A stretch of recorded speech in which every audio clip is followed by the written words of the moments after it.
എന്നിട്ട് ഇതൊക്കെ സ്ഥാപിക്കാൻ വേണ്ടി അദ്ദേഹം ഒരു കിതാബ് കൊണ്ടുവരുന്നുണ്ട്. ആ കിതാബ് പറയട്ടെ.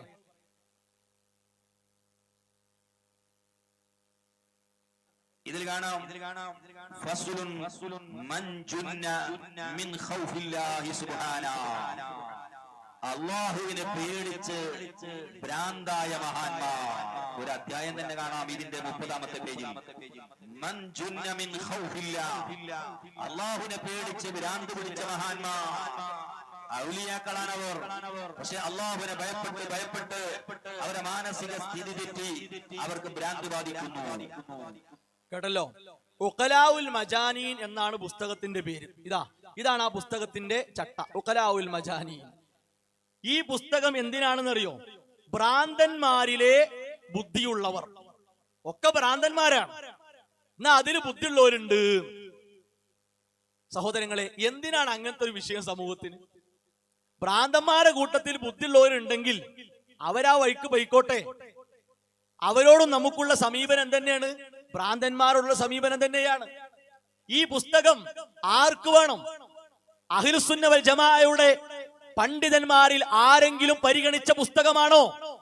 അറിയപ്പെട്ട ഇമാമുമാരിൽ ഒരാളെ കാണിക്കാൻ കഴിയുമോ ഈ പുസ്തകത്തിന് അംഗീകാരം കൊടുത്ത? ഉണ്ടോ? ഇനി ഇതിന്റെ ഒരു ഭാഷാ ശൈലി, അറബി ഭാഷയെ പരിഗണിച്ചുകൊണ്ട്, കാരണം ഇദ്ദേഹം ഇത് എഴുതിയിട്ടുള്ള ആള് ഒരു സാഹിത്യകാരൻ കൂടിയാണ്, അറബി ഭാഷയിൽ നല്ല പരിജ്ഞാനമുള്ള ആളാണ്. അദ്ദേഹം കുറെ ഭ്രാന്തന്മാരെ കഥ എഴുതി കൂട്ടി. ആരായി ഭ്രാന്തന്മാർ? ഷിയാക്കളെ പിൻപറ്റി വന്ന സൂഫികളാണ്. സ്വഹാബത്തിൽപ്പെട്ടവരല്ല, താബിഈങ്ങളിൽ പെട്ടവരല്ല, തബൗ താബിഈങ്ങളിൽ പെട്ടവരല്ല. എന്നിട്ട് അതിലെ 3 ആളുകളെ കഥ ഇങ്ങനെ വായിച്ചുവിടെ. ആ കഥ വായിച്ചപ്പോ അവർക്ക് ഭ്രാന്ത് പിടിക്കാൻ കാരണമായ 3 ആയത്തുകൾ ഓതി. ഒന്നാലോചിക്കണം സഹോദരങ്ങളെ, അള്ളാഹുവിന്റെ കലാം ഓതിയിട്ട് വിശുദ്ധ ഖുർആനിലെ ആയത്ത് കേട്ടിട്ട് ഭ്രാന്ത് പിടിക്കുക എന്ന് പറഞ്ഞാൽ എന്തൊക്കെയാണ് ഈ വിളിച്ചു പറയുന്നത്? ഒരു മനുഷ്യനെ ഭ്രാന്തനാക്കാനാണോ വിശുദ്ധ ഖുർആൻ? അല്ല, ഒരു മനുഷ്യനെ നന്നാക്കാനാണ്. അതുകൊണ്ടാണ് ഖുർആനെ പറ്റി അത് ദിക്റാണ്, ഉത്ബോധനമാണ്, അത് മൗഇദത്താണ്, സാരോപദേശമാണ്. ഫദക്കിർ ബിൽ ഖുർആനി മൻ യഖാഫു വഈദ്. അല്ലാഹു നൽകിയിട്ടുള്ള മുന്നറിയിപ്പ്, നരകത്തെ കുറിച്ചുള്ള മുന്നറിയിപ്പ്, ആ മുന്നറിയിപ്പിനെ പേടിക്കുന്നവർ, അവർക്ക് താക്കീത് കൊടുക്കാനുള്ളതാണ് ഖുർആൻ, ഭ്രാന്ത് പിടിപ്പിക്കാനല്ല. മനസ്സിലായോ?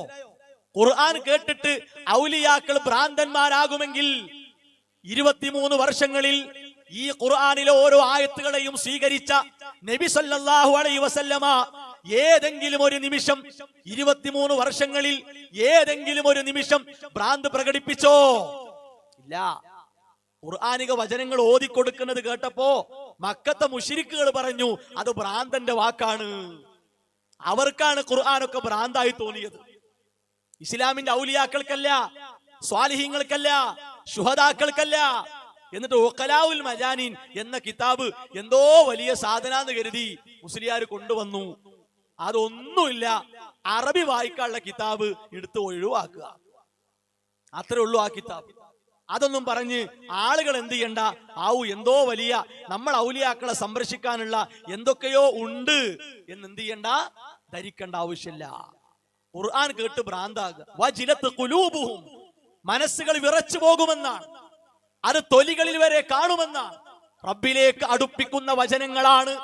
അള്ളാഹുവിനെ മറക്കുന്നതോ റബ്ബിൽ നിന്ന് അകറ്റുന്നതോ ആയ വചനങ്ങളല്ല. അത് മനസ്സിലാക്കണം. നിസ്കരിക്കാത്ത, നോമ്പെടുക്കാത്ത, നോമ്പ് മുറിപ്പിക്കുന്ന, വേറെ പല കാര്യങ്ങളും ചെയ്ത അത്തരം ആളുകളെ പരിചയപ്പെടുത്തുമ്പോ ഇത്തരം ആയത്തുകൾ ഓതി ഭ്രാന്ത് പിടിച്ച ഔലിയാക്കൾ ഉണ്ടായിട്ടുണ്ട് ഉഖലാഉൽ മജാനീൻ എന്ന പുസ്തകത്തിൽ. ആ പുസ്തകം അഹ്ലുസുന്നയുമായിട്ട് ഒരു ബന്ധമുള്ള പുസ്തകമല്ല.